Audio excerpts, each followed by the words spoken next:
అది చాలా ప్రమాదకరం అన్నమాట. వాడు మానమహిమ కలిగిన వాడు, తనను తాను ఎక్కువగా భావించుకుంటాడు, యుద్ధరంగంలో ఆరితేరినవాడు, ఇంకా బాణాలు గీయటంలో బాగా ఆరితేరినవాడే, హస్తలాఘవ సమన్వితుడు, లాఘవంగా బాణం వేస్తాడు. అన్నిటికీ మించి సమగ్ర కోపాగ్రహ బుద్ధి మా దశ.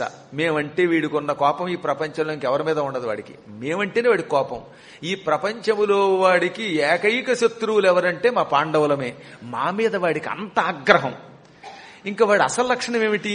అనార్యుడు కార్యములందు. వాడు ఏ పని చేసినా అందులో నీచత్వమే ఉంటుంది. ఆర్యుడు అంటే శ్రేష్ఠుడు, మంచి పనులు చేసే వాళ్ళందరినీ ఆర్యులు అంటారు.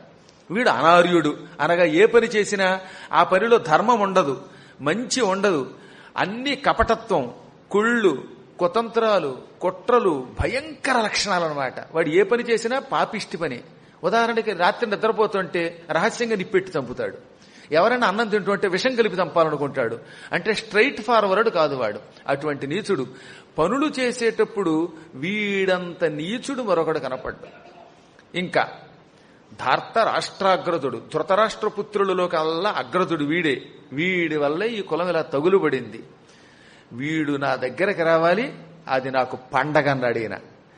ఈతని కదిసినప్పుడు పండుగ నాకు నొత్తర.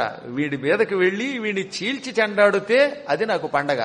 అందరూ పండగ అంటే, పబ్బం అంటే స్నానం చేసి తలంటుకుని కొత్త బట్టలు కట్టుకుని పిండి వంటలు తింటారు. నాకు వీడిని చితక్ కొడితే అది నాకు పండుగ. ఇక ఆ పక్కనున్న మహానుభావుడు, ఆయన అందరికీ పూజనీయుడు.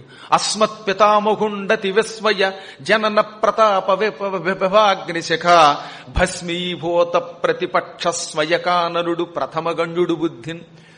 పాండిత్యంలో, జ్ఞానములో, పవిత్రత్వంలో ఉత్తమోత్తముడు, మొట్టమొదటివాడు ఆ పక్కన ఆయన మా తాతగారు. ఆయన ఎటువంటి వాడు? మా పితామహుడు, అస్మత్ పితామహుడు, మా అందరికీ తాతగారు. ఆయన ప్రతాపం ఆశ్చర్యం కలిగిస్తుంది. ఆయన ప్రతాపమట ఒక అగ్ని.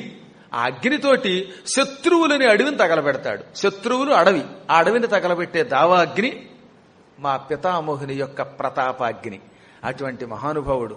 చాలా కాలం తర్వాత ఆయన చూస్తున్నాను కదా. ఆయనతో కూడా మనం కావాలని కయ్యానికి కాలు దువ్వకూడదు.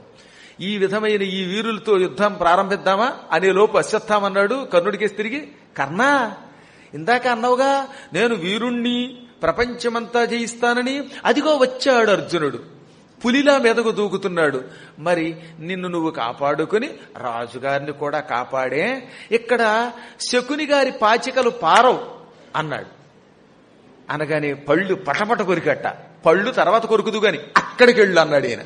వీడు పళ్ళు పటపట కొరికి ఏదో అనబోతుంటే అశ్వత్థామ అన్నవల, పళ్ళు మనం ఇంటికి వెళ్ళాక బాగా నూరుకుందాం, ఉప్పు కారం ఇస్తాను, లేదా ఉప్పు కచ్చిక పొడి ఇస్తాను, దాంతో ఇంటికి వెళ్ళాక నూరుకుందువు గాని ఆ వస్తున్న వాడి మీదకి వెళ్ళన్నట్ట.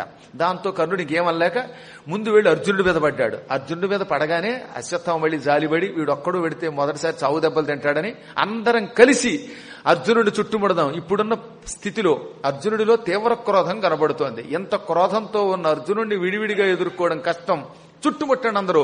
ఈ భీష్ముడు, ఈ ద్రోణుడు, కృపుడు, కర్ణుడు అందరూ ఒక్కుంబడిగా మీద పడితే అర్జునుడికి కాలు చెయ్యి ఆడదన్నారట. ఒక్కసారి అందరూ పడిపోతూ ఉంటే ఆ అర్జునుడి యుద్ధం చూడటానికి ఇంద్రుడికి 1000 కళ్ళు సరిపోలేదు. ఎందుకో తెలుసా? గాంధీవానికి ఒక్క బాణం చుట్టి వేసేవట. ఈ ఒక్క బాణం సాధారణంగా వెళ్ళి ఏం చెయ్యాలి? ఒక బాణం వేస్తే ఎదురుగుండా ఉన్న సైనికుడు ఒకడు చావాలి. ఈ బాణం వరాసగా ఉన్న సైనికులు 10 మందిని 15 మందిని చంపి వెళ్ళిపోవడం మొదలెట్టింది. ఎలాగో చెప్పనా? ఒకప్పుడు రాముడు సుగ్రీవుడి కోసం ఒక బాణం వేశాడు. ఆ ఒక్క బాణం 7 తాడి చెట్లు పడగొట్టిందట. 7 తాళ వృక్షాలని. ఒకే బాణం టపటపటప వరుసగా ఉన్న 7 తాడి చెట్లు పడగొట్టింది. ఇప్పుడు అర్జునుడి బాణం వరుసగా ఉన్న 10 మందిని 15 మంది సైనికుల్ని చంపడం మొదలుపెట్టింది. వరుసగా రథాలున్నాయి, ఏనుగులున్నాయి. ఈయన బాణం వేయగానే ఈ బాణం వెళ్ళి వరుసగా ఒకేసారి ఒక్కొక్క బాణం 10 మందిని, ఒక్కొక్క 15 మందిని పడగొట్టింది. కళ్ళు మూసి తెరిచేలోపు 15,000 మంది భటులు కుప్పకూలిపోయారట. అంటే దాన్ని బట్టి అసలు ఎప్పుడు బాణం తీస్తున్నాడో, ఎప్పుడు బాణం తొడుగుతున్నాడో, ఎప్పుడు వేస్తున్నాడో తెలియటం లేదు. శక్తి స్ఫార ధనంజయాయత భజా సంరంభ గాంధీవ నిర్ముక్త క్రోర శరావళీ దళిత శత్రురాతముల్ శోణిత శక్తాకారత బొంది సాంద్ర కుసుమ శ్రేణీ వికాసోల్లద్ర రక్తాశోకతరువ్రజంబుల క్రియన్ రంజిల్లి యొప్పెన్ కడున్. అర్జునుడు ఒకేసారి గాంధీవానికి 10 బాణాలు సంధించి ఇలాగ బాణములు పుచ్చుకుని టపటప వేసేస్తున్నాడు. గుత్తులు బాణాలు, పైగా ఒక్కొక్క బాణం తీసి ఎక్కుపెట్టి వేయడమే కష్టం. అటువంటిది గుప్పెడు బాణాలు తీసుకుని అవి ఇలా వరసగా దానికి ఎక్కుపెట్టి విడిచిపెడుతూ ఉంటే ఈ బాణములు మహావేగంగా వెళ్ళిపోతున్నాయి. సుయ్ సుయ్ అని శబ్దం చేసుకుంటూ, తీవ్రమైన శబ్దం చేసుకుంటూ శత్రువుల యొక్క కవచములను ఛేదించి లోపల గుచ్చుకుని బయటకు వచ్చేస్తున్నాయి. ఆ వస్తూ ఉంటే శత్రువులు ఎలా ఉన్నారు? అశోక వృక్షాల్లో ఉన్నారు. ఆ అశోక వృక్షాల్లో కూడా మామూలు అశోక వృక్షం కాదట, రక్తాశోక తరూరజంబుల క్రియన్. అశోక వృక్షాల్లో ఎర్ర పువ్వులు పూసి అశోక వృక్షాలు ఉంటాయి, ఎర్రని పువ్వులతో ఉన్న అశోక వృక్షాలు. అవి లంకానగరంలో ఎక్కువగా ఉన్నట్టుగా మనకి సుందరకాండలో వర్ణించారు. అర్జునుడు వేసే బాణములు వాళ్ళకు గుచ్చుకుని నెత్తురు బయటకు వస్తూ ఉంటే ఆ శత్రు సైనికులు ఒక్కొక్కడు ఒక్కొక్క అశోక వృక్షం, ఆ అశోక వృక్షానికి ఈ ఎర్రని నెత్తురు బిందువులు పువ్వుల్లో కనబడుతున్నాయి. పూచిన ఎర్రని పువ్వులతో కూడిన అశోక వృక్షముల్లో ఉన్నారు వాళ్ళు. అలా ఛేదించి పారేశాడు ఆయన.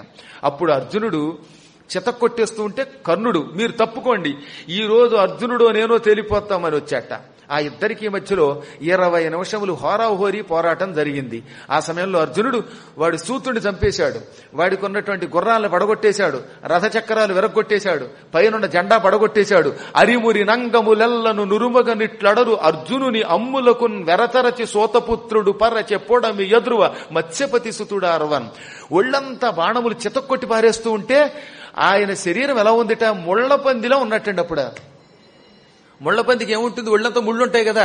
అర్జునుడు వేసిన బాణములు ఇలా ఇలా ఇలా ఒళ్లంతా గుచ్చుకుపోయి ఆ బాణములు ముళ్ళులాగా, ప్రస్తుతం కర్ణుడు పందిలాగా ఉన్నాడు, ముళ్లపందిలాగా అయిపోయాడు. దాంతో బాణములు ఇంకా లోపలికి వెళ్ళిపోతున్నాయి. ఒక బాణం గుచ్చుకుంది, దాని మీద ఇంకో బాణం తగలగానే ఈ బాణం ఇంకా లోపలికి వెళ్ళిపోతుంది అనమాట. దాంతో శరీరం అంతా గిజగిజలాడిపోయింది. వాడి అవయవాలన్నీ శిథిలమైపోయాయి. కీచుపాచుమని అరిచాడు. అందుకే అక్కడ వెరచరచి భయపడి ఈ సూతపుత్రుడు పరచె పొడమి ఎదురువ భూమి దద్దరిల్లిపోతూ ఉండగా విరిగిపోయిన రథంలోంచి దూకి ఒకటే పరుగు పుచ్చుకున్నాడు. ఇది 3వ పరిగెత్తడం. మొదటిసారి మత్స్యంతరం కొట్టినప్పుడు పారిపోయాడు, రెండోసారి చిత్రసేనుడనే గంధర్వుడు వచ్చినప్పుడు అప్పుడు పారిపోయాడు గంధర్వుడి చేతిలో. ఇప్పుడు మళ్లీ ఈ గోగ్రహణంలో రథం దూకి పారిపోయాడు. ఆ సమయంలో ఉత్తర కుమారుడు లేచి నిలబడి, వాడికి హుషారు వచ్చిందండోయ్, రథం నడుపుతున్నవాడు లేచి నిలబడిపోయి శభాష్ శభాష్ అన్నట్ట మత్స్యపతి సుతుడార్వన్. ఈ విధంగా ఉత్తర కుమారుడు అరుస్తూ ఉండగా, ఎవడు పిరికివాడు అనుకున్నామో వాడు అరుస్తూ ఉండగా పిరికివాడే పారిపోయాడు. ఇప్పుడు అన్నాడు అర్జునుడు, చూసావా, వీడొక్కడు కురు సైన్యంలో నేను మగాడిని అనుకుంటూ ఉంటాడు, వాడి మగడు అని పిలువబడేవాడు మన దెబ్బకి పారిపోయాడు, ఇక పర్వాలేదు, ఇప్పుడు ద్రోణాచార్యుడికి స్పాని అన్నట్ట. ద్రోణుడు వచ్చాడు. ఇక ద్రోణాచార్యుడికి గురువు గారికి యుద్ధం జరుగుతుంటే చుట్టుపక్కల వాళ్ళు అనుకున్నారు గురువు గారికి శిష్యుడి మీద పక్షపాతం అనుకున్నాం. ఏం పక్షపాతం, చావు కొట్టేస్తుంటే యుద్ధ రంగంలోకి వచ్చాక గురువు లేదు, శిష్యుడి లేదు. ఏం విచిత్రం అండి. ద్రోణుడికి అర్జునుడే, అర్జునుడికి ద్రోణుడే సరిపోతారు. ఈ ప్రపంచంలో ఇటువంటి యోధులు, ముఖాముఖి పోటాపోటీతో యుద్ధం చేసే యోధులు మరుండరు అని అందరూ ఆశ్చర్యపోతూ ఉండగా ఇద్దరు యుద్ధం చేశారట. ఈ ఇద్దరు యుద్ధానికి, ఇందాక కర్ణార్జునుల యుద్ధానికి తేడా ఉంది. కర్ణార్జునుల యుద్ధంలో భీకర శబ్దాలు వచ్చాయి. అర్జునుడు ధనుష్టంకారం చేస్తే ఆ ధనుస్సు నుంచి వచ్చేటటువంటి అల్లెతాడి శబ్దాలు కొంచెం వికృతంగా ఉన్నాయి. ఇప్పుడు గురువు గారితో యుద్ధం చేస్తున్నప్పుడు ఎలా ఉందట, గురువు గారు అల్లెతాడు లాగుతున్నాడు, అర్జునుడు అల్లెతాడు లాగుతున్నాడు, ఆయన బాణం వేస్తున్నాడు, ఈయన బాణం వేస్తున్నాడు. కానీ అవి ఎలా ఉన్నాయన్నమాట, సంగీత ధ్వనులు అనమాట, సారీగా అన్నట్టుగా ఉన్నాయట. అంత హాయిగా యుద్ధం చేశారు వాళ్ళు. అందుకే తిక్కన గారు రాశారు పద్యం, శ్రావ్యం బై చెల్లగల్ గభీర మధుర జ్ఞానాదముద్దామ ప్రౌఢి సవ్యప్రౌఢి దృఢాపసవ్యగతిన ఆశ్చర్యంబుగా నిద్దరున్ దివ్యాస్త్రంబుల పోరిరిద్దరును సాదృశ్యం బదృశ్యంబుగల్. ఈ ఇద్దరు యుద్ధం చేస్తున్నారు. అప్పుడు అల్లెతాటి శబ్దం చాలా శ్రావ్యముగా చెవులకు వినడానికి సంగీత ధ్వనుల వలె ఉందన్నమాట. అంటే యుద్ధంలో కూడా అదో చమత్కారం. ఘోర యుద్ధం చేస్తున్నా ఆ యుద్ధ శబ్దాలు భీకరంగా కాకుండా చక్కగా పద్యం పాడుతున్నట్టో సంగీతం వాయిస్తున్నట్టో వినపడుతున్నాయి. ఆ సమయంలో అర్జునుడు ఒకసారి ఎడం చేత్తో ఒకసారి కుడి చేత్తో వస్తున్నట్ట. సవ్యప్రౌఢి దృఢాపసవ్యగతి. ఈ విధంగా అపసవ్యం సవ్యం. సవ్యం అంటే ఎడమ సుమ. సవ్యము అనే సంస్కృత శబ్దానికి ఎడమ. అపసవ్యం అంటేనే కుడి. అది తెలియక చాలా మంది అపసవ్యం అంటే ఎడమనుకుంటున్నారు. సవ్యము అనేది మాత్రమే దాన్ని ఎడమకి వాడతారు. ఈ విధంగా ఎడం చేత్తో కుడి చేత్తో ఎడాపెడా బాణాలు వేస్తూ ఉంటే ఈ ఇద్దరి యొక్క యుద్ధం చూడడానికి 2 కళ్ళు సరిపోక ఇంద్రుడు అబ్బే సహస్రాక్షుణ్ణి కానీ లక్షాక్షుణ్ణి అయితే బాగుండు అనుకున్నట్ట. ఆ సమయంలో ద్రోణాచార్యుడు వారు ఆగ్నేయాస్త్రం వేశారు. అర్జునుడు వారుణాస్త్రం వేశాడు. ఈ వారుణాస్త్రం ఆ అగ్నిని చల్లార్చింది. ఆయన మేఘాస్త్రం వేశాడు. ఈయన అనిలాస్త్రం అంటే వాయవ్యాస్త్రం వేశాడు. ఈ వాయువు ఆ మేఘాలు చల్లాచెదరు చేసింది. క్రమక్రమంగా ద్రోణాచార్యుడి యొక్క రథానికి ఉన్న గుర్రాలను పడగొట్టేసి సూతుడిని పడగొట్టి ఆయన యొక్క రథం మీద ఉన్న టెక్కెం పడగొట్టగానే ఆయన సతికిల పడిపోయాడు. రథం కిందకి వెళ్ళిపోయింది. అమ్మో మా నాన్నగారు పడిపోతున్నాడని వెంటనే గురుపుత్రుడు అడ్డం వచ్చాడు. గురుపుత్రుడితో యుద్ధం చేసి కాసేపు ఉన్నాక గురుపుత్రుడు యొక్క గోళ్లలో బాణాలు కొట్టాట. అసలు గోళ్ళలోకి బాణం కొట్టడం అంటే ఎంత కష్టం అండి. ఈ తీవ్రమైన బాణములు గోళ్లలో దిగి అబ్బో బాబు అని ఆ గోళ్లు పిక్కునే లోపు భీష్ముడు వచ్చి మీద పడ్డాడు. ఇంకా భీష్ముడికి ఈయనకి ఘోర యుద్ధం జరిగింది. మంచి కఠినమైనటువంటి బాణం వెన్నులోంచి బయటకు వచ్చేలా కొట్టాట ఆయన. అంటే ఈ బాణం పొట్టలో నుంచి వెన్నుపూసలోంచి బయటకు వచ్చి నేల మీద పడిపోయింది. ఆ దెబ్బకి దెమ్మ తిరిగిపోయి భీష్ముడు ఆ ధనుస్సుతో పాటు కింద ఢామ్ అనే శబ్దంతో రథంలోంచి చతికిలు పడిపోయాడు. అంతే. చేతిలో ఉన్న ధనుస్సుతో పాటు కళ్ళు తిరిగి రథంలో పడిపోయాడు. ఆ రథంలో నుంచి కిందకి దొల్లిపోయాడు. కిందకి దొల్లిపోయాయని పక్కనున్న పట్టులు ఎత్తుకుని ఇంకో రథంలో కూర్చోబెట్టారట. కాటిసేపు ఆయన స్పృహ తప్పిపోయాడు. ఇంకా ఆయన కాబట్టి బతికాడు. రిటైర్ అయిపోయిన ముసలాయన ఆయన ఓవర్ పెన్షన్ పుచ్చుకుంటున్నవాడు. అటువంటి వాడికి వక్షస్థలంలో నుంచి బాణం బయటికెళ్లి వెన్నులోంచి వచ్చేసిందట. ఆ బాణం కింద పడిందట. అయినా బతికాడంటే దాన్ని బట్టి ఆయన శరీర దార్ఢ్యం ఆలోచించండి. గట్టిగా స్టేజీ మీద నుంచి కింద పడితే 3 రోజులు కట్టు వేయించుకుంటున్నాం మనం. ఇక ఇప్పుడు కృపాచార్యుడితో యుద్ధం జరిగింది. కృపాచార్యుడి యొక్క టెక్కెం పడగొట్టి ఆయన కూడా చిత్త కొట్టేశాడు ఆయన. ఇక దెబ్బతోటి అందరూ సంకుల సమరం, ఘోర యుద్ధం. సంకుల సమరం అంటే ఇప్పుడు అందరూ కలిసి ఒకేసారి మీద పడిపోయారు. ఒకడు పక్క నుంచి, ఒకడు ముందు నుంచి, ఒకడు వెనక నుంచి, ఒకవైపు దుర్యోధనుడు, ఒకవైపు కర్ణుడు, మరోవైపు అశ్వత్థామ, అందరూ పడిపోతుంటే ఇప్పుడు ఇక్కడున్నవాడు అర్జునుడా లేక ప్రళయకాలంలో లోకమంతా నిండిన రుద్రుడా అన్నట్టుగా ఉన్నట్టు అందరికి అన్ని రూపాల్లో కనపడుతున్నాడు. ఈ వేపు ఆ వేపు అని తేడా లేకుండా ధనుష్టంకారం చేస్తూ గాండేవం తిప్పుతూ ఏకకాలంలో చితకొట్టాడు. 1,00,000 మంది కాల్వలను చచ్చిపోయారు ఒక్క క్షణకాలంలో. అంత సైన్యంతో వచ్చారు కదా. క్షణకాలంలో 1,00,000 మంది కుప్పకూలిపోయారు. ఏనుగులు పీనుగులైపోయాయి, గుర్రాలు పెంట అయిపోయాయి, కాల్వల యొక్క చేతులు కాళ్ళు విరిగిపోయాయి, నెత్తురు ధారగా వెళ్ళిపోతోంది. ఆ సమయంలో నారదుడు కుంచె సవరించి యుద్ధం ఇంకా చెయ్యండి అని ఉత్సాహపరుస్తూ ఆయన పైనుంచి రకరకాల పాటలు వినిపిస్తున్నాడు, నృత్యము చేస్తున్నట్ట. చేతిలో ఉన్న వీణ సవరించుకున్నాడు. కలహభోజనుడు కదా, ఆయనకి ఆనందం వచ్చిందనమాట. ఆ సంకుల సమరంలో దుర్యోధనుడికి వెనక ముందు అనే తేడా లేకుండా బాణాలు కొడితే డొక్కలకి తగిలి పక్కలకి తగిలి కొన్ని ప్రాంతములు తప్ప మిగతా ప్రాంతములన్నీ బాణాలు తగిలి అన్నాడు. ఇంకా ఆ ప్రాంతం ఏమిటో చెప్పలేదు మనకి. అలా కొట్టేట ఆయన. కొట్టగానే వాడు తట్టుకోలేక అయ్యో నన్ను రక్షించండి అంటే ఏమి రక్షిస్తాం అని ఎవరికి వాళ్లే పారిపోవడం మొదలుపెట్టారు. ఎవడి ప్రాణం వాడికి తీపైపోయింది అక్కడ. అందుకని కర్ణుడు కాని, శకుని కాని, దుశ్శాసనుడు కాని అడ్డపడకుండా వెళ్ళిపోతుంటే నన్ను వదిలేసిపోతారా అన్నట్ట. నిన్ను వదిలిపోవడంలా నువ్వు కూడా మాతో వచ్చేయి అన్నారు తాతగారు. నాకేమో డొక్క పగిలింది ఇక్కడ. నేనే యుద్ధం చేస్తాను, అందుకని ఇప్పుడు ప్రస్తుతం ఉన్న పరిస్థితుల్లో యుద్ధం చేయలేను. మేము నిన్ను వదలడంలా, నిన్ను కూడా మా వెనకే మా మార్గంలో రమ్మంటున్నాం, పరిగెత్తమనగానే తప్పదా వెనక్కి రారా అన్నట్టు. ఇక వెనక్కి రాలేము, నక్కి వెనకే నువ్వేరా అన్నారు వాళ్ళు. వాడు పరిగెత్తడం మొదలెట్టాడు. దుర్యోధనుడు ఏమి రాశారండి వేదవ్యాసులో, ఒకటే పరుగుట్టేవాడు. రథంతో పాటు తోలుకుంటూ పోతూ ఉంటే వాడికి సారథి కూడా లేడు. ఇప్పుడు సారథి తవ్వటం వల్ల వాడే రథం నడుపుకుంటూ పోవడం మొదలుపెట్టాడు. అప్పుడు వెనక నుంచి అర్జునుడు వాడి నెత్తి మీద 2 బాణాలు కొట్టి, ఒరేయ్ పారిపోకరా మూర్ఖుడా, క్షత్రియుడోడునే తగదు కౌరవనాథ ఒకండ నే పృథా పుత్రులలో పెన్న నిన్ను పోరికి పిల్వగ మానినాగా ఇద్ధాత్రి ప్రసిద్ధికెక్కి బలదర్ప సముగ్రుడవైన నీవు నీ మిత్రులు కూడా ఇట్లయిన మెత్తురే ఒత్తురే కొల్వభూభుజుల్.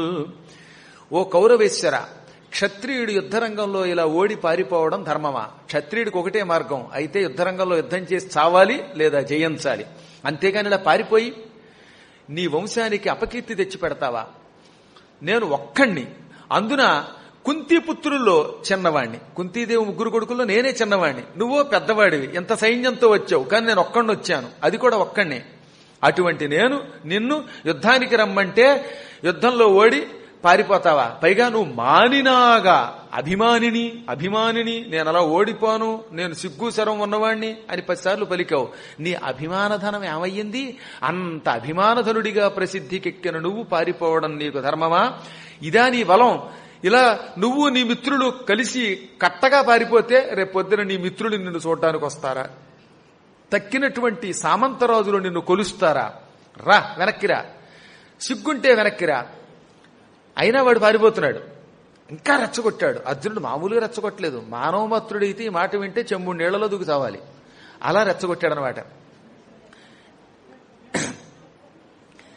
ఏ నుంగు నెక్కి పెక్కే నుంగులిరుగడరా పురవీధులగ్రాలగలదే మణిమయం వైన భూషణ జాలముల నొప్పి ఒడ్డోలగంబున నుండగలదే కర్పూర చందన కస్తూరికాదుల ఇంపు సొంపార భోగింపగలదే అతి మనోహరలగు చతురాంగనలతోడి సంగతి వేడ్కలు సలుపకలదే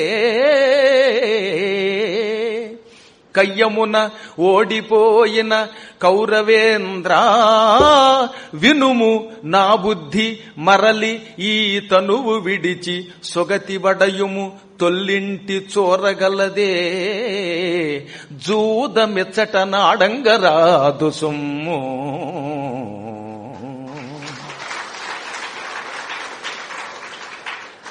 ఓయి దుర్యోధన, ఒక మంచి పట్టపుటేనుగు మీద ఎక్కి అటు ఇటు ఏనుగుల మీద నీ తమ్ముళ్ళు వస్తూ ఉండగా హస్తినాపుర వీధుల్లో చాలా కాలం ఊరేగావు. మంచి వైభవం. ఎప్పటికప్పుడు వీడు ఏం చేసేవాట, చాలా వైభవంగా ఓ ఏనుగు మీద ఎక్కేవాడు. అటువైపు ఇటువైపు కూడా కొన్ని ఏనుగులు, ఆ ఏనుగుల మీద తమ్ముళ్ళు భటులు వస్తూ ఉండగా ఠీవిగా వీధుల్లో ఊరేగేవాట, జై హో జై హో అనుకుంటూ. ఇలా ఏనుగుల మీద ఎక్కి ఏనుగులు పక్కన వస్తూ ఉండగా వీధుల్లో ఊరేగడం అనుకున్నావా యుద్ధం అంటే?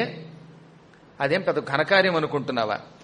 ఒళ్ళంతా కాంచనమయమైన నవరత్నములు తాపడం చెయ్యబోయిన ఆభరణాలు ధరించి ఆ ఆభరణాలతో ఠీవిగా తిరగడం కాదు. కొలువులో కూర్చునేటప్పుడు ఎప్పుడు దుర్యోధనుడు ఏం చేస్తాడు? సింహాసనం మీద కూర్చునేటప్పుడు రకరకాల సువర్ణాభరణాలు ధరిస్తాడు. ఆ బంగారంలో కూడా నవరత్నములు తాపడం చేయబడతాయి. ఈ విధంగా ఆభరణాలు ధరించి ఠీవిగా సింహాసనం మీద కూర్చోవడమా యుద్ధం అంటే? పచ్చకర్పూరం, ఒళ్లంతా చందనం ఇవన్నీ పూసుకుని రకరకాల భోగాలు అనుభవించడమా యుద్ధరంగం అంటే? అందమైన స్త్రీలు నృత్యం చేస్తూ ఉంటే వాళ్ళ గడ్డాలు పుచ్చుకుని వాళ్లతో పాటు కులకడం అనుకున్నావా యుద్ధరంగం అంటే? యుద్ధరంగంలో ఓడిపోయిన ఓ కౌరవేంద్ర, నీకు సిగ్గుంటే మళ్లీ వెనక్కొచ్చి యుద్ధం చేసి చచ్చిపో. ఇంత సుస్పష్టంగా అన్నాడు ఆయన. వినుము నా బుద్ధి మరలి ఈ తనువు విడిచి సొగతి బడయము. వెనక్కి తిరిగి వచ్చి యుద్ధం చేసి శరీరం విడిచి స్వర్గానికి పో, లేదా యుద్ధం చేసి నన్ను జయించి విజయాన్నైనా పొందు. తొల్లింటి చోర కలదే. ఇదివరకట్లాగా దొంగతనం కుదురుతుందా అంటే? అపమార్గంలో జోదవాడి డబ్బెత్తుకుపోవడం అనుకున్నావా? ఇది గొప్పదెప్పుడు కదటండి. చోర అంటే దోపిడీ. ఒకప్పుడు మమ్మల్ని దోపిడీ చేసావు, ఆ దోపిడీ ఇప్పుడు కుదురుతుందా? కుదరదు. ఇక్కడ నీకు బుద్ధుంటే యుద్ధానికి రా, ఇక్కడే చావు, అప్పుడు నీకు వీరస్వర్గం పొందిన కీర్తి వస్తుంది. లేదా యుద్ధంలో నన్ను జయించు, అది ఎలాగో నీకు కీర్తి. ఈ రెండూ కాకపోతే ఉన్నది ఒకటే మార్గం, మా రాజ్యం మాకివ్వడమే. అంతేకాని దోపిడీ మూకలతోటి దొంగతనాలు చేసి జోదమాడి కపటత్వంతో సంపదలు అపహరించడం ఇక్కడ కుదరదు. శకుని యొక్క పాచికలు ఇక్కడ పారవు. వెనక్కి తిరిగిరా అనగానే పళ్ళు పటపట కొరికి, ఛీ ఈ బతుకెందుకు, మీరు వస్తేరండి, నేను ఒక్కడే చస్తాను అని దుర్యోధనుడు వెనక్కి తిరిగి తొక్కబడ్డ కోపాయత్తత అన్నాడు. తొక్కబడిన పాములాగా బుస్సు వెనక్కి తిరిగాడు ఈ అహికేతనుడు. దాంతో వీడు చస్తాడేమోనని మళ్లీ పాపం పారిపోతున్నటువంటి భీష్ముడు వాళ్ళంతా ఒక్కసారి మీద పడ్డారు. ఇంకా సంకుల సమరం, మళ్లీ ఘోర యుద్ధం జరిగింది. వాళ్ళ అవయవాలు తెగ్గొట్టేశాడు ఆయన, ముక్కులు పడగొట్టేశాడు, జుట్టు తీసేశాడు, కిరీటాలు పడగొట్టేశాడు. ఈ ఘోర యుద్ధంలో అంతకంతకంతకీ బలం పెరిగిపోతోంది అర్జునుడికి. ఏమాత్రం కోపం తగ్గించుకోడు. గాంధీవ ధనుష్టంకారాన్ని ఇంకా ఇంకా వినిపి నడిపిస్తున్నాడు, బాణాలు తీస్తాడు, ఎక్కువ పెడతాడు, కొడుతున్నాడు. దాంతో వీడు విహ్వలుడైపోయి ఏం యుద్ధం అయ్యా బాబు, ఎంతసేపు రథం తోలను, నాకు నీరసం వచ్చేస్తోంది, అంతకంతకి నువ్వు విజృంభించేస్తున్నావు. వాళ్ళేమో రెచ్చిపోతున్నారు, పారిపోతుంటే గిల్లి మరీ వెనక్కి లాక్కొస్తావు. ఈ యుద్ధం ఎప్పటికీ పూర్తవుతుంది, నేను తట్టుకోలేను, ఈ రక్తం చూడలేను, నా మనస్సు విహ్వలతకు పొందుతోందంటే కాసేపు ఓపిక పట్టవయ్యా. మీ చెల్లెలికి ఆ బొమ్మ పొత్తికలకి గుడ్డలు పట్టుకెళ్ళాలి కదా, వీళ్ళ గుడ్డలు పీక్కెడదాం, కాసేపు ఆగు బిడ్డా అని ఓదార్చి అప్పుడు వెంటనే ఏం చేశాడు ఆయన, ఇంక వీడు తట్టుకోలేకపోతున్నాడు. ఈయనకి పెద్ద సమస్య ఏంటంటే సారథి లేడు, సరైనవాడు. అందుకని ఈ ఘోర యుద్ధం ఇంకా కాసేపట్లో ఆపాలనిపించింది. వెంటనే ఏం చేశాడు, ఇంద్రుడిచ్చిన సమ్మోహనాస్త్రం తీశాడు, దాన్ని మంత్రం చదివి విడిచిపెట్టాడు. భయంకరమైన ఈ సమ్మోహనాస్త్రం వెళ్ళింది, నిమిష మాత్రంలో కౌరవ సైనికులందరినీ ఆవరించింది. అందరూ గాఢమైన మూర్ఛలో పడిపోయారట. ఎక్కడి వాళ్ళక్కడ ఒళ్ళు పై తెలియకుండా. అప్పుడప్పుడు కొంతమంది ఉపన్యాసంలో ఫ్రంట్ సీట్లో కూర్చుని ఇలా పడిపోతారే, అలా పడిపోయారు. సమ్మోహనాస్త్రం మాటలేంటి మరి. అందుకని ఈ విధంగా ఢామని ఎక్కడెక్కడ పడిపోయారట. ఈ విధంగా పడిపోగానే చూచావా ఉత్తర కుమార, ఇప్పుడు ఈ గందరగోళంలోంచి బయటికి రథాన్ని తీసుకెళ్ళు. ఆ తర్వాత రథం ఈ సైనికుల్లోంచి బయటకు వచ్చిన తర్వాత నువ్వు కిందకి దిగు, రథం సంగతి నేను చూసుకుంటాను, ఒక కత్తి పట్టుకెళ్ళు. ఆ పడిపోయిన వాళ్ళ దగ్గరికి వెళ్ళి వరసగా చూపిస్తున్నానే ఆయన కర్ణుడు, ఆయన ద్రోణుడు, ఆయన కృపాచార్యుడు, ఆయన అశ్వత్థామ, వీళ్ల దగ్గరికి మాత్రమే వెళ్ళు. దుర్యోధనుడి దగ్గరికి వెళ్ళు. ఆ పక్కన పడుకున్న తాతగారి దగ్గరికి మాత్రం మాట వరసకు వెళ్లకు. ఈ సమ్మోహనాస్త్రానికి విరుగుడు ఆయనకి తెలుసు. పొరపాటున ఆయన దగ్గరికి వెళ్ళావా ఆయన చితక్కొట్టేస్తాడు. ఆయనకి సమ్మోహనాస్త్రానికి విరుగుడు తెలుసున్నా ప్రయోగించలేదండి అర్జునుడి మీద ప్రేమ కొద్దీ. నిజానికి ఆయన ప్రయోగిస్తే అస్త్రం విరుగుడైపోయేది. కానీ ఆయన కావాలని పడుకున్నాడు. అస్త్రానికి విరుగుడు తెలుసున్నవాడు అస్త్రం ఏం చెయ్యదు. అందువల్ల ఆయనకి ఏం ప్రమాదం లేదు. ఆయన జోలికి మాత్రం వెళ్లకుండా తక్కిన చోటుకు వెళ్ళగానే ఎవరి గొడ్లు ఎలా ఉంటాయి అన్నట్ట. ఈయన రథం చూపించాడు. కానీ మళ్ళీ వీడికి అనుమానం. అదిగో కర్ణుడి యొక్క తలపాగా ఎలా ఉంటుంది అంటే మనకు అనుమానం రాకుండా ఉండని చెప్తున్నాడు. కిరీటానికి లోపల తల చుట్టూ గుచ్చుకోకుండా ఉండడానికి ముందు గుడ్డ కడతారు. ఆ తలపాగా చుట్టుకున్నాక రెబ్బల్లాగా దాని మీద కిరీటం పెడతారు. అప్పుడు ఆ కిరీటం గుచ్చుకోదు, కొంచెం మెత్తగా సుఖంగా ఉంటుందన్నమాట. ఆ లోపల కట్టుకున్న గుడ్డల్లో పచ్చగా ఉందే ఆకుపచ్చగా, అది కర్ణుడిది. కర్ణుడికి ఆకుపచ్చ అంటే ఇష్టం. అంటే వాడు పాకిస్తాన్ వాళ్ళ యొక్క అనుయాయి. ఇక ఆ పక్కన ఉన్నటువంటి తెల్లని గుడ్డలు రెండున్నాయే, ఆ తెల్లనివి ద్రోణాచార్యుడివి, కృపాచార్యుడివి, పరమ సాత్విక మూర్తులు. ఇక నల్లని గుడ్డ కట్టుకున్నాడే ఆయనే దుర్యోధనుడు. అశ్వత్థామ గుడ్డ పసుపచ్చ రంగులో ఉంటుంది. ఆ ఉష్ణీషములు ఆ తలపాగలు తీసుకురానగానే చకచక వెళ్ళాట. వెళ్లి తీసుకొద్దాం అనుకునే లోపు భీష్ముడి దగ్గరికి వెళ్ళాడు ఈయన కంగారు పడి. భీష్ముడు టక్కన లేచి శరపరంపర వర్షం కురిపించాట. అర్జునుడు చాలా సిద్ధంగా ఉన్నాడండోయ్. భీష్ముడు బాణాలు కురిపిస్తే ఒక్క దెబ్బకి చచ్చిపోతాడు వీడు. అందుకని భీష్ముడు లేచే లోపే ఆ భీష్ముడు ఉత్తర కుమారుడి మీద బాణాలు వేస్తూ ఉండగానే తన గాంధీవం నుంచి వెళ్లి శరపరంపర కురిపించి భీష్ముడి బాణములలో ఒక్క బాణం కూడా ఉత్తరుడికి గుచ్చుకోకుండా వాటి మధ్యలో పడగొట్టేశాట. అది చాకచక్యం, ఎలర్ట్ గా ఉండడం అన్నమాట. ఎప్పటికప్పుడు హెచ్చరికతో ఉండాలి యుద్ధరంగంలో. అవతలవాడు పడిపోయాడు కదా అని నీరసంగా ఇలా కూర్చొని విశ్రాంతి తీసుకోకూడదు. మధ్య మధ్యలో ఉపన్యాసంలో లేదా గడ్డంకేం చేయట్టు కూర్చున్నట్టుగా కూర్చుంటే అక్కడ కుదరదు. అది యుద్ధరంగం అది. అందుకని ఎప్పటికప్పుడు చాలా జాగరూకుడై ఉండి తన సారథిని కాపాడుకున్నాడు. భీష్ముడు కిక్కురు అనకుండా మళ్లీ ఊరుకున్నట్ట. భీష్ముడు కాసేపు సరదా చూపించాడు తప్ప ఆయనకు నిజంగా యుద్ధం చేయాలని లేదు. ఆ విధంగా ఆయన ఆగాక ఈయన వెళ్ళి తలపాగాలు తీసుకొచ్చాక ఈ తలపాగాలన్నీ పుచ్చుకుని రథంలోనే ఉన్నాడు. ఎప్పుడు లేస్తారో చూద్దామని. క్రమక్రమంగా వాళ్ళంతా లేచారు. లేవగానే ఎక్కడెక్కడ నా గద, నా ధనుస్సు అంటూ ఉంటే అప్పుడు భీష్ముడు లేచి, నాయనా ఇంత పూర్వం ఏం జరిగిందో నీకేమన్నా తెలుసా? తెలియకపోతే నేను చెబుతున్నాను, ఎందుకంటే నేను వీడియో తీశాను దాన్ని. పద్మాకర్ గారు ఉపన్యాసంలో మెరుపు తీగలతో ఇందాక ఎవరో వీడియో తీసినట్టుగా నేను తీశాను నాయన, పిచ్చి పీనుగా అని ఒక్క ముక్కలో క్రోధంతో చెప్పాడు భీష్ముడు హెచ్చరికతోటి. ఏం తెలియక ఇంకా యుద్ధం అంటున్నావు. మీ మీద సమ్మోహనాస్త్రం వేశాడు అర్జునుడు. మీరందరూ తలేదో కాలేదో తెలియక అవయవాలు కనీసం మీ స్వాధీనంలో లేక స్పృహ తప్పిపోయారు. మీ శరీరం మీ అదుపులో లేదు, మీ మనస్సు మీ అదుపులో లేదు, అసలు మీరెవరో మీకు తెలియదు. అప్పుడు కనుక అర్జునుడు తలుచుకుంటే ఏమయ్యేదో తెలుసా? క్రౌర్యమునకు దెగడు కాని పని తెగు. అతడే క్రూరత్వం వహించుంటే ఈ దెబ్బతో పగంతా తీరేది. తలకాయలు నరికి అవతల పారేసేవాడు. అతనికి పెద్ద పని అది. సమ్మోహనాస్త్రం వేశాడు, వేయగానే అందరూ పడ్డారు. ఆయన తలుచుకుంటే ముఖ్యులైన ఈ కర్ణుణ్ణి, ఈ దుర్యోధనుణ్ణి, వీళ్ళందరినీ ఒక దెబ్బకి నరికి అవతల పారేయలేడా? మీ తలకాయలు నరకలా, తలపాగాలు మాత్రమే కత్తిరించాడు. తలపాగాలు పోయాయి. మీకు ఆలోచించండి, మీకు సిగ్గుపోయినట్టే, మీ తల పోయినట్టే. అయినా ఆ మహాత్ముడు దయాస్వరూపుడు, స్పృహ తప్పి పడిపోయిన వాడు శవంతో సమానం. శవం తలకాయ నరకడం ఏమిటి అని దాంతోపాటు తమ ప్రతిజ్ఞలు కూడా ఆలోచించి నన్ను పెద్దరికంతో గౌరవించి మీ తలకాయలు నరకల. సిగ్గు తెచ్చుకో ఇంకా వాడిని చూచి. మీరు వాడిని కుట్రతో చంపాలనుకున్నారు, వాళ్ళున్న ఇంటికి నిప్పు పెట్టారు, వాళ్ళని ఏడిపించాలనుకున్నారు, విషాన్నం పెట్టారు, ఇంకా ఎన్నో రకాలైనటువంటి అపచారాలు చేశారు. రహస్యముగా చంపాలని మీరు ప్రయత్నించారు. అవకాశం చిక్కిన అంతం చెయ్యని కరుణాస్వరూపుడు వాడు. వాడి కరుణ చెప్పెడు కొలది ఏవా అని కరుణ వీరకుమార అన్నాడండి ఆయన. వాడి కరుణ ఏం చెప్పాలి? అంతటి మహాత్ములు ఎక్కడా ఉండరు. ఇప్పుడు మళ్ళీ నువ్వు తిక్కరే యుద్ధానికి వెళ్ళావనుకో, పూర్ణాహుతి చేయడే మనలనందర నొక్కట మార్గణంబులన్. ఇప్పుడు మన అందరినీ పూర్ణాహుతి చేస్తాడు. ఈ యజ్ఞం ఏది, యుద్ధం అనేది ఒక యజ్ఞంట. ఈ కౌరవ పాండవ సమరం ఒక మహాయజ్ఞం. ఈ యజ్ఞంలో మనందరం పూర్ణాహుతి సామగ్రి.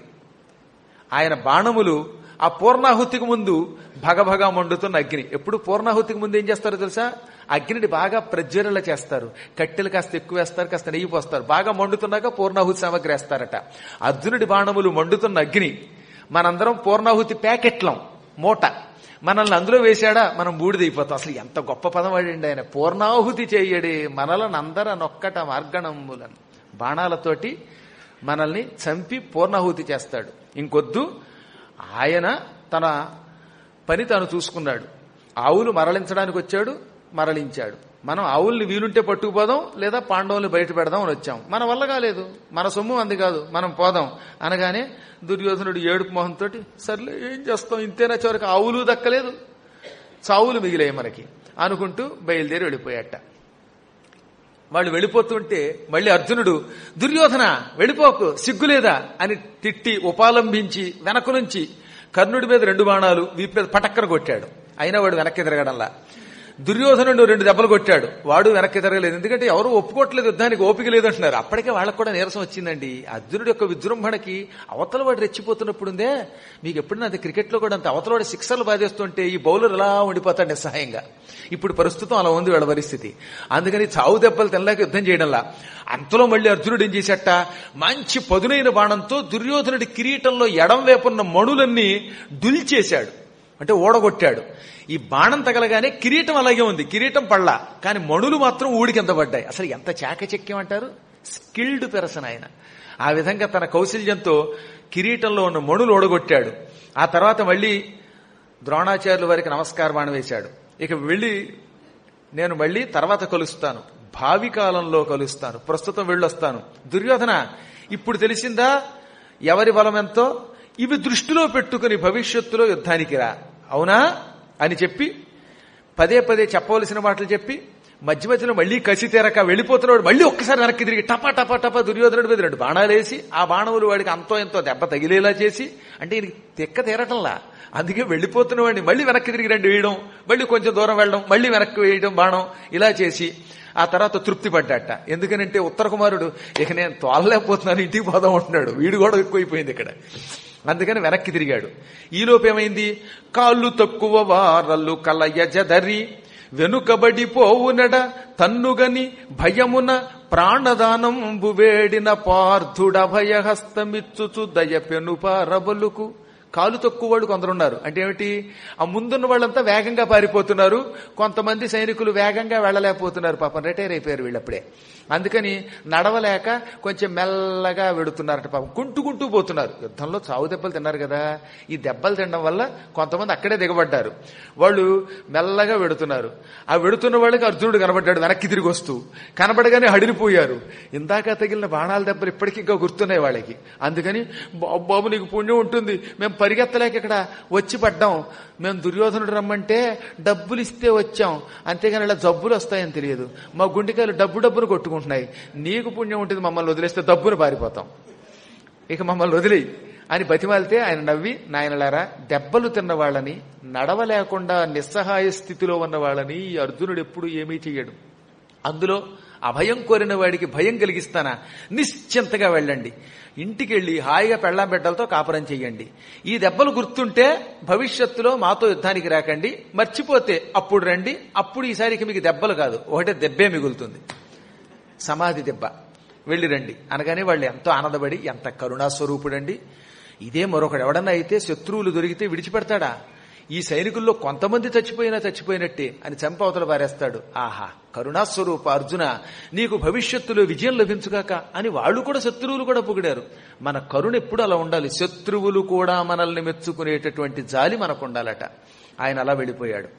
ఈ లోపు అక్కడ విరాటరాజు గారు ఇంటికి వచ్చి రాగానే, నా యొక్క యుద్ధ వార్తలు విన్నారా, నా విజయం ఇది అని అందరికీ చెబుతూ ఉంటే వాళ్ళ ఆవిడ పరిగెత్తుకొచ్చి, మీ విజయ వార్త అలా ఉంచండి బాబోయ్, మన కుర్రాడేమో ఉత్తర గోగ్రహణానికి వెళ్ళాడు, వాడు ఏమైపోయాడు, వాడిని రక్షించండి అందుట. ఇంక ఈయనకి కాలు చెయ్యి ఆడలేదు, వణికిపోయాడు, ఆందోళన పడిపోయాడు. ఎంత పని చేసావు సుధేష్ణ, నీకు అసలు బుద్ధి ఉందా లేదా? అందుకే ఆడవాళ్ల మీద అంతఃపురం వదిలి వెళ్ళకూడదన్నారు అన్నాడు. మళ్ళీ ఆవిడ మీద పడతాడేమిటి? ఆవిడేమన్నా వెళ్ళమందే? ఆ తర్వాత ఉత్తరకేసి తిరిగాడు. నీకు అసలు తెలివి తక్కువ దానివి, నీకు బుద్ధి ఉందా లేదా? నువ్వంటే నాకు ఎంతగారం అయితే మాత్రం ఎవడో బృహన్నలనిచ్చి వీడిని యుద్ధానికి పంపుతావా? అసలే మనవాడు కుర్రాడు, అనుభవం తక్కువ, పైగా సారథేమో అటు ఇటు కాని బావోయ్ అని పలికేటటువంటి వాడా బృహన్నల అని కాసేపు ఆందోళన పడుతూ ఉంటే, అప్పుడు ధర్మరాజు గారు చెయ్యి పుచ్చుకుని, విరాటరాజా, అంత భయపడవలసిన అవసరం లేదు. ఎందుకో తెలిసిన, మనం దక్షిణ గోగ్రహణంలో విజయం పొందాం. ఇక్కడ ఈతడు కూడా ఉత్తర గోగ్రహణంలో విజయం పొందుతాడు. ఒక విజయం మరొక విజయానికి నాంది అవుతుంది. పైగా బహుళాష్టమి నాడు యుద్ధానికి వెళ్లిన వాడికి విజయం వస్తే ఇంకా అప్పటి నుంచి వాడిని విజయ పరంపరలే వెన్నాడుతాయిట. అష్టమి, అది కూడా బహుళాష్టమి, కృష్ణపక్షంలో అష్టమి నాడు యుద్ధానికి వెడితే అప్పుడు కనుక విజయం వస్తే ఆ వంశములో అపజయం ఉండదు. కాబట్టి నిన్ను వరసగా 3 నెలల పాటు విజయములే పట్టుకుంటాయి. ఇది నాకు తెలిసిన జ్యోతిశాస్త్ర నియమం చెబుతున్నాను. తర్వాత మరొక విషయం చెబుతున్నాను. బృహన్నల కూడా ఉన్నాడు. మీ అబ్బాయి ఉత్తర కుమారుడికి రథము నడిపే సారథి మహానుభావుడు బృహన్నల రథసారథిగా ఎవడితో అయినా వెళ్ళాడంటే ఇంకా ఆ వేపున్నవాడికి విజయం తథ్యం అనగానే, ఊరుకోవాయ్ బృహన్నలంటావు, బృహన్నలు పెడితే విజయం ఏమిటి, నాకు వెంగగా ఉందో అంటూ, రే ఎవరక్కడ యుద్ధరంగంలో ఎక్కువ చావు దెబ్బలు తినని వాళ్ళు ఎవరైనా ఉంటే వాళ్ళంతా రండి. కాళ్ళు చేతులు కాస్త బాగున్నవాళ్లు, ఓపికన్నవాళ్లు, కదలగలిగేవాళ్లు, ధనుస్సు ఎక్కువ పెట్టేవాళ్లు, కత్తులు పట్టుకునేవాళ్లు, గదలు పట్టుకునేవాళ్లు, వీళ్ళంతా కూడా నాతో వస్తే మనందరం కలిసి ఉత్తర కుమారుడికి